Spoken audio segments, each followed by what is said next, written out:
Perusahaan Apple kini mengupdate OS-nya dengan nama Big Sur. Saya tertarik untuk mencoba segera mengupdate-nya.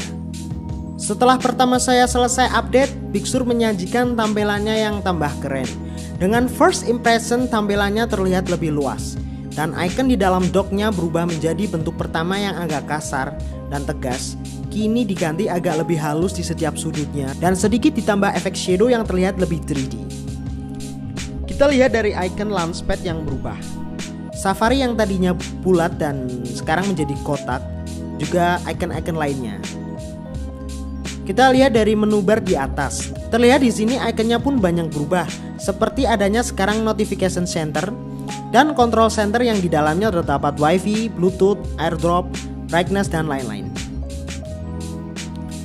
Jadi overall tampilannya seperti mengadopsi user interface di iPhone atau iPad yang sekarang. Sekarang di macOS pun sudah ada widgetnya. Mungkin Apple bertujuan untuk menampilkan identitasnya yang sama, karena seperti di iOS 14 dan iPadOS 14, macOS Big Sur juga membawa widget ke home screen pengguna. Namun menurut saya ini juga menjadikannya tampilan macOS jadi lebih keren. Bagi yang belum tahu, widget merupakan perwakilan dari sebuah aplikasi seperti cuaca yang menampilkan informasi dari aplikasi terkait secara langsung atau real time. For your info, dari macOS sebelumnya widget sudah ada, tapi macOS menamainya dengan nama dashboard. Cuma sayangnya ini belum support di aplikasi pihak ketiga, jadi hanya bisa sinkron pada aplikasi bawaan macOS. Dan juga tidak bisa kalian tarik ke desktop seperti iPhone atau iPad. Widgetnya hanya terlihat di notification center saja.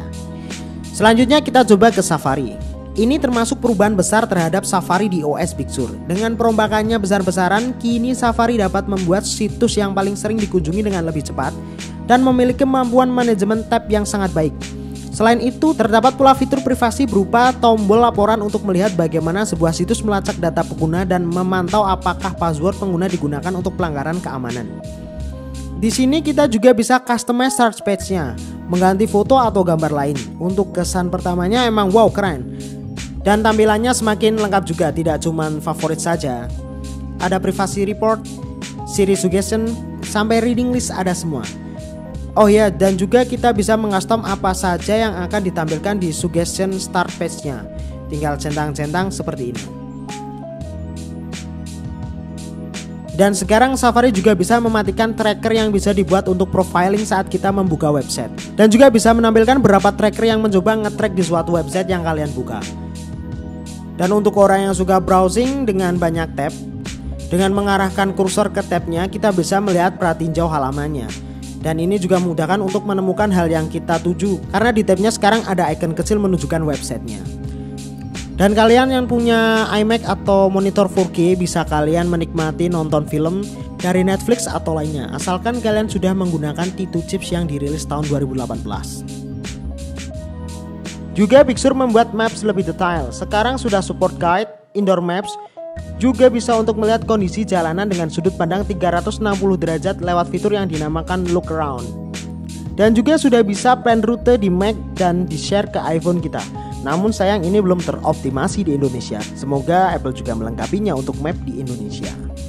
Big Sur juga menambahkan fitur iMessage-nya. Antara lain automation ketika kita mengucapkan happy birthday maka akan muncul efek animasinya. Juga menambahkan memoji. Sekarang juga bisa reply dengan cepat. Mention di grup chat, benar-benar seperti di iMessage iPhone. Ya walaupun saya jarang menggunakan iMessage karena banyaknya spam dan teman-teman saya juga jarang menggunakan iMessage. Tapi menurut saya ini peningkatan yang cukup besar karena sebelumnya iMessage yang ada di Mac fiturnya tidak seperti yang ada di iPhone ini. Fitur baru di Photos juga bisa mengedit langsung seperti tool retouch untuk menghilangkan objek yang tidak kita inginkan dan juga bisa bikin blur ketika kita ambil foto dari iPhone. Jadi untuk edit foto secara basic ini cukup banget. Tidak usah beli atau mendownload aplikasi lainnya. Spotlight pun jadi lebih powerful untuk memberikan informasinya. Contoh kita cari info tentang weather atau cuaca. Tinggal ketik seperti ini maka secara langsung dia akan memberikan info yang lengkap. Dan berbanggalah kalian jika kalian punya Mac dengan chipset terbaru yaitu Apple M1. Maka kalian bisa install seperti game yang ada di iPhone atau iPad. Sekarang juga sudah ditanamin untuk bisa membuat baterai lebih tahan lama dalam pemakaian jangka panjang. Ini bisa untuk mengatur kapan macOS baterai di charge dan kapan otomatis berhenti nge-charge. Ini seperti fitur yang ada di iPhone ketika kita melakukan charging. Mungkin tujuannya untuk membuat baterai kita lebih jadi awet. Dan juga bisa lihat histori baterai maksimal 10 hari. Ya benar-benar seperti di iPhone.